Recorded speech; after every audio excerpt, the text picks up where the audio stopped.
This will be our third example of solving a system of equations using an augmented matrix. The reason why these last two examples have been 3x3 matrices is that they are the most involved in terms of the amount of work. The difficulty or complexity of the work doesn't necessarily increase as we make a bigger matrix, but the amount of numbers to keep track of and the amount of small computations like multiplying or adding a number does grow significantly larger.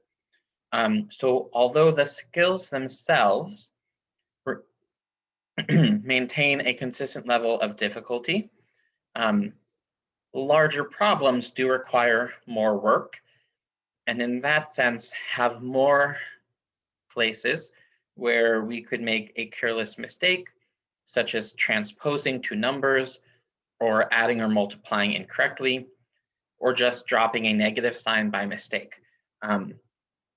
If you can get comfortable solving 3x3s, and a 3x3 would mean 3 equations with 3 variables, then smaller matrices like 2x2 will be significantly easier. Of course, it's good to practice both, especially as we're learning those 2x2 can be a really strong and solid foundation for these larger examples. So once more, pause periodically, attempt the next step or two, and then continue. Your steps might look a little bit different than mine, but we should end up with the same solution at the end if all of our intermediate steps are correct, even if they are not identical. So I'm going to start by writing the augmented matrix. I'm going to take the coefficients from each variable, again, noting that I don't really need to pay attention to the whole equation as long as I can tell that all of the variables are stacked vertically. And then where the equal sign is, we get this vertical line, which divides a square matrix, which is 3x3, and the column vector or augmented portion of the matrix. So our coefficients from our first equation is 1, excuse me, the coefficients are 1, 2, -1, +4. From our second equation, 3, -2, +1, and 4. And lastly, 4, -4, +3, and 8.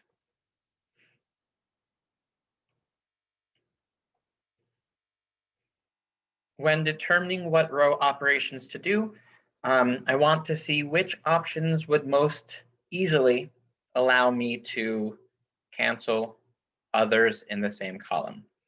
So I can see very clearly that this 1 in the first spot of our matrix, the 1, 1 entry, because it's row 1, column 1, is the number 1. That is where I want the number 1 in the reduced row echelon form. So I can use our first row to cancel out the 3 and the 4.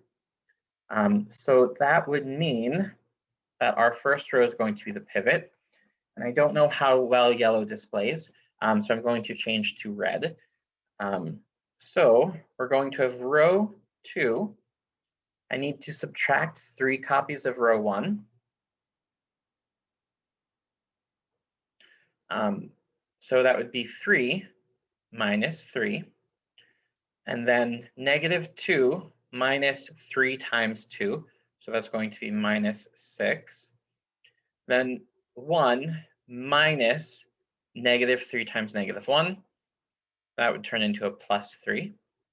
Over here, it's going to be 4 minus 3 times 4, which would be -12. I have practiced simple multiplication and addition of this nature for many years, to the point where these calculations are very automatic for myself. If you feel that they are not automatic for you, there's a couple options. First, you could write it out. So 3 minus 3 times 1. That would be 3 minus 3, and so on. Or you can use your calculator. I think there is value in practicing multiplication and addition and subtraction by hand without relying on the calculator, so that you can make these skills automatic. You not only will be more efficient when you don't have to spend very much thinking power on, quote, the easy stuff, because you've practiced it so much that it's automatic, you have more thinking power or thinking capacity to focus on the more demanding, more challenging tasks of anything, whether that's a math problem, reading a book, driving your car, anything, maintaining your finances, and anything that you habitually practice will eventually become automatic. And that allows you to devote more of your thinking to things that you don't need to be automatic. In any case, continuing, fun brain psychology fact aside, to cancel out the 4, I'm going to have row 3 minus 4 copies of row 1. So that would be 4 minus 4. 4, or negative 4 minus 4 times 2. So that would be minus 8.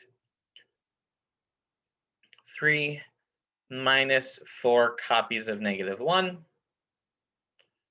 or minus 4 times negative 1, which would be plus 4. And then negative 4 times 4 would be negative 16. So we have 8 minus 16. Now that I have all of my scratch work done, I can rewrite my matrix once more.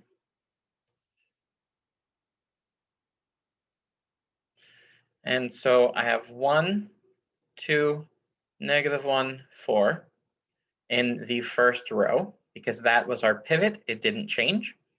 Then we have 3 minus 3 is 0. Negative 2 minus 6 is negative 8.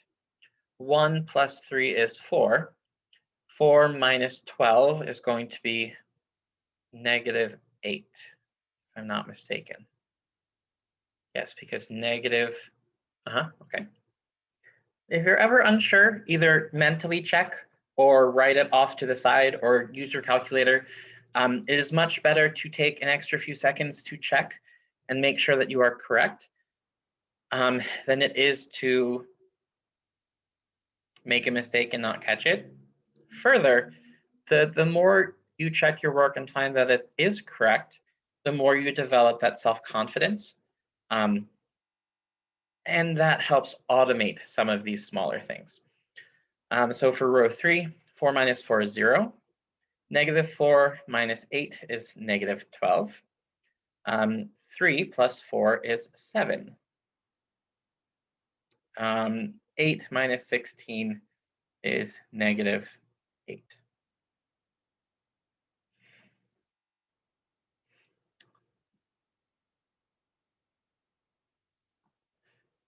Now, our first row looks really good. It is, or excuse me, our first column looks really good. It is exactly what we want.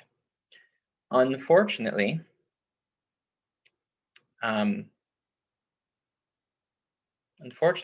the rest doesn't look as nice. What we can do, however, is notice that row 2 has a greatest common factor that we can use to our advantage. So let's take row 2 and multiply it by 1 over -4. Why -4? So we can try to get rid of the negative sign. That seems like it will be useful. So I'm going to divide every number by -4, which is the greatest common factor. Notice that I've ignored 0. 0 divided by -4 is 0. So while I could write -4 over here, it's really unnecessary because it's still just going to become 0 when I finish simplifying. So we can rewrite our matrix again. Our first row and our fourth, excuse me, I saw the letter number 4. Our first row and our third row haven't changed, so I'm just copying them right here. And so our second row is 0. -8 divided by -4 is 2.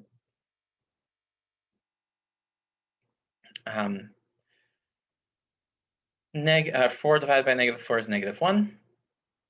And then -8 divided by -4 would be +2 again. So in every step, we should know this, slowly but surely, we obtain more zeros and smaller numbers. Sometimes we might find a bigger number on an intermediate step. So a bigger number doesn't necessarily mean that our work is incorrect, but if all of the numbers get bigger, we might be, not necessarily that we're doing incorrect math, but we might be making it less like reduced row echelon form than it is. I guess a good analogy was where if you're playing a game of hot and cold, as you get hotter and closer to the object that you're trying to find, you heat up. If you move away from it, you're getting colder. In a similar idea, you're not walking incorrectly forwards and backwards. You're just getting closer or further from your ultimate goal. In both cases, you can still eventually get there, but going in the direction of things being warmer tends to be easier than making a longer trip. So if you find all of the numbers in a row get bigger at the same time, pause, check your work. At least one of the numbers should either completely turn into 0 or the numbers should get smaller, like when we divided by that common factor. So notice I now have a 2 here in this middle term. And I can use this 2 to get rid of the 2 in the first row and the -12 in the third row. Since I'm using this 2, that makes our second row our pivot. So I'm going to put a star here telling myself it stays the same. And so row 1, if I want to cancel out 2, I just need to subtract 1 copy of 2. So I'll have row 1 minus row 2. So that's going to be 1 minus 0, so I don't need to do anything there. 2 minus 2, -1 minus -1. That makes it a +1. And then 4 minus 2. In order to get rid of this -12 in row 3, I need to add 6 times row 2. Because 6 times 2 would give us +12. Then 6 times -1 would be -6. And then 6 times 2 again would be +12. And now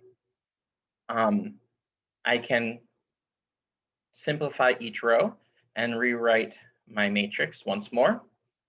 It might feel like this is going on forever, but I assure you, we are getting closer with every step. So I'm going to write down our pivot row first, since this didn't change. Then our first row is 1 minus 0. 2 minus 2 is 0. Negative 1 plus 1 is 0. Ooh, yeah, that row is awesome. And then 4 minus 2 is 2. Then in our third row, 0 times 0 is fine. That's what it is. Then negative 12 plus 12 is 0. And 7 minus 6 is 1. Perfect again. That's what I want in the third row. And negative 8 plus 12 is 4. So we have now gotten 2 rows exactly the way we want them. And luckily enough, they're in the right place, so we won't have to switch rows later on. But we do have to do something about row 2. Thankfully, we can use row 3 as a pivot. And if we add row 2 plus row 3, we'll have plus 1 here, plus 4 here. No, that was the wrong button. And again, we're doing less computation, so it's safe for me to write this a little bit smaller, and we won't run out of space. So our first row doesn't change. Our second row, the first 2 don't change, and then we have negative 1 plus 1 is going to be 0. 2 plus 4 is 6. And then our third row is also the same. We want to make this middle number, we want this to be a 1. And notice that we have a common factor, so we can replace row 2 with 1/2 of row 2. So divide both 2 by 2 and 6 by 2. And then we get 1, 0, 0, 2. We get 0, 2 divided by 2 is 1. 0, 6 divided by 2 is 3. And then 0, 0, 1, 4. And so our solution is x equals 2, y equals 3, z equals 4, or if we write it as a point, 2, 3, 4. I want to make 2 observations before I finish this video. First, notice that whenever we obtained a 0, so we had a 0 here, that 0 stays 0 until the very end. So once we get a 0 in the place where we want it, we don't want to make it any other number. That might sound like it's adding another restriction that could make it harder, but because it eliminates options, it actually makes it slightly easier. So this type of exercise, it starts really complicated, but as we go through each next step and we get more and more of these zeros, it actually becomes simpler and easier to finish it. So in terms of like difficulty, if I were to draw let's do a crayon, that sounds like fun. If I were to draw a difficulty versus time graph, so maybe the crayon is not a great idea. That is not a great idea. I was excited to try it. It did not work well. But maybe a creative pen. That doesn't look all that great either. Why are there options that don't help? Okay, let's try this one. That doesn't look much different. It's just chunkier. So difficulty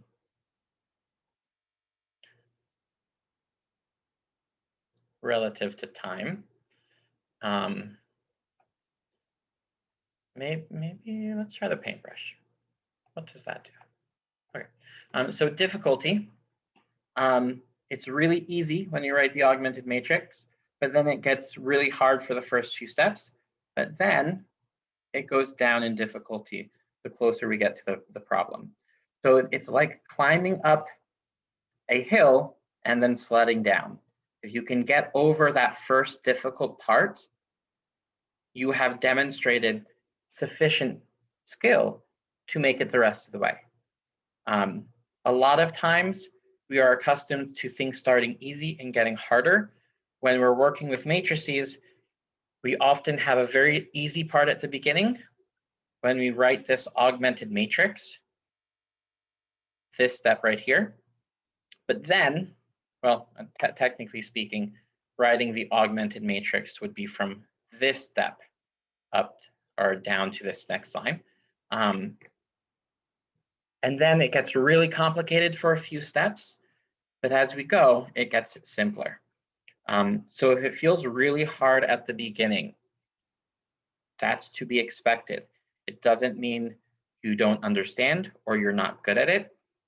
It just means these problems start more difficult at the beginning. But once you get through that first part, they do become easier. So on the next slide, you will see the practice set. These will also be posted in GoFormative.